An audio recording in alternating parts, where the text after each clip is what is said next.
Assalamualaikum warahmatullahi wabarakatuh. Perkenalkan, nama saya Zulfa Mawaddah dari kelas 2F Hukum Universitas Bangka Belitung. Di sini saya akan menjelaskan dua pertanyaan untuk memenuhi mata kuliah Hukum Internasional yang diampu oleh Bapak Sintong Aryon Hutapea SHMH. Di mana pertanyaan yang pertama ini mengenai apakah GAM bisa digolongkan sebagai beligeran. Nah, belejaran ini adalah pemberontak dan GAM ini adalah Gerakan Aceh Merdeka. Kita harus mengetahui terlebih dahulu syarat-syarat diakuinya sebagai belejaran. Yang pertama itu adalah memiliki kekuasaan militer. Dua, melakukan aksi dalam wilayah tertentu. Yang ketiga, diakui oleh pemerintah. Dan yang keempat, tidak pernah membunuh anak dan perempuan. Nah, kita masuk ke penjelasan mengenai Gerakan Aceh Merdeka. Gerakan Aceh Merdeka ini mulanya adalah gerakan separatisme bersenjata yang dipimpin oleh Hasan Gitiro. Gerakan separatisme ini bertujuan untuk melepaskan diri dari Negara Kesatuan Republik Indonesia. Gerakan ini muncul karena adanya perbedaan pendapat mengenai hukum Islam, ketidakpuasan atas distribusi sumber daya alam Aceh, dan peningkatan jumlah orang Jawa di Aceh.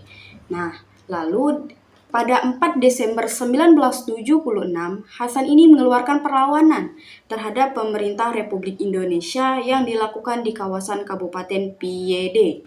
Hingga pada akhirnya, untuk mengatasi pemberontakan ini, pemerintah Republik Indonesia mengajak mereka untuk berunding dalam perjanjian Helsinki pada tahun 2005. Nah, perlu teman-teman ketahui bahwa perjanjian Helsinki ini adalah perjanjian merupakan nota kesepakatan antara perjanjian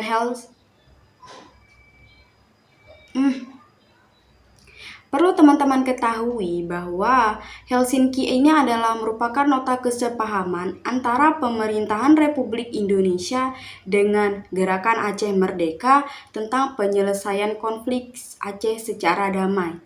Berdasarkan hasil perundingan tersebut nih, membuahkan hasil, yakni perdamaian antara keduanya.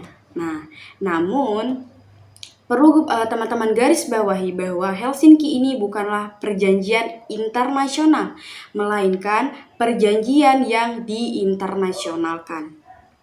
Lalu, jadi untuk menjawab pertanyaan tadi, apakah GAM ini termasuk ke dalam kaum beligeran? Nah, kita lihat dulu dari syarat-syarat yang sudah kita sebutkan tadi bahwa pertama memiliki kekuasaan militer. Ya, Gerakan Aceh Merdeka ini memiliki kekuasaan militer yang terpimpin dan teratur. Lalu apakah mereka melakukan aksi di dalam wilayah tertentu? Ya, mereka melakukan aksi di mana tadi di Piede, Kabupaten Piede. Tetapi mereka tidak diakui oleh pemerintah dan juga mereka membunuh perempuan dan anak, di mana dalam syarat pelajaran tidak dibolehkan untuk membunuh anak dan perempuan. Jadi kesimpulannya, GAM ini bisa disebutkan sebagai kaum beligeran, akan tetapi dia tidak diakui sebagai subjek hukum internasional oleh Indonesia. Lalu pertanyaan yang kedua, mengapa individu ini dianggap sebagai subjek hukum internasional? Ya, karena memiliki ciri-ciri seperti yang dikemukakan oleh Stark, yakni yang pertama, pemegang hak-hak dan kewajiban menurut hukum internasional. Yang kedua, pemegang privilege prosedural untuk mengajukan di muka sebuah pengadilan internasional. Dan yang ketiga, memiliki kepentingan-kepentingan untuk mana dibuat oleh hukum internasional. Nah, jadi kedudukan individu sebagai salah satu subjek hukum internasional ini sudah tidak diragukan lagi. Pada masa awal-awal pertumbuhan hukum internasional, individu ini hanyalah sebuah subjek hukum nasional saja, sedangkan subjek hukum internasionalnya itu hanyalah negara. Hingga pada akhirnya, individu ini jadi sebuah subjek hukum internasional itu berdasarkan pendapat dari Hans Kelsen, di mana ia berpendapat bahwa individu ini memiliki kapasitas aktif maupun pasif.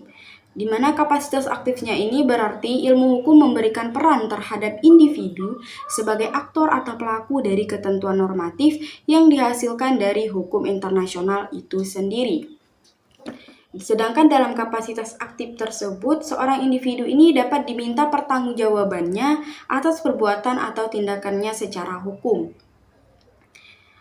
Kapasitas pasif berarti individu atau kelompok individu ini merupakan sasaran atau target dari ketentuan keempat cabang ilmu hukum tersebut, dan juga posisi individu sebagai korban dari pelanggaran ketentuan normatif yang ada.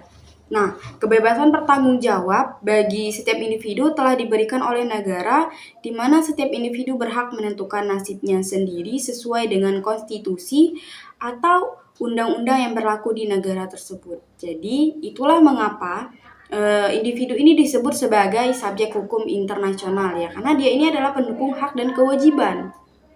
Nah, itulah jawaban dari pertanyaan yang sudah diajukan oleh Bapak Sintong Aryan Hutapea guna memenuhi mata kuliah hukum internasional. Jika ada kesalahan kata dalam menjawab, saya mohon maaf, ataupun ada kekurangan dalam menjawabnya, saya mohon maaf karena saya juga masih belajar. Akhir kata saya ucapkan wabillahi taufiq wal hidayah. Wassalamualaikum warahmatullahi wabarakatuh.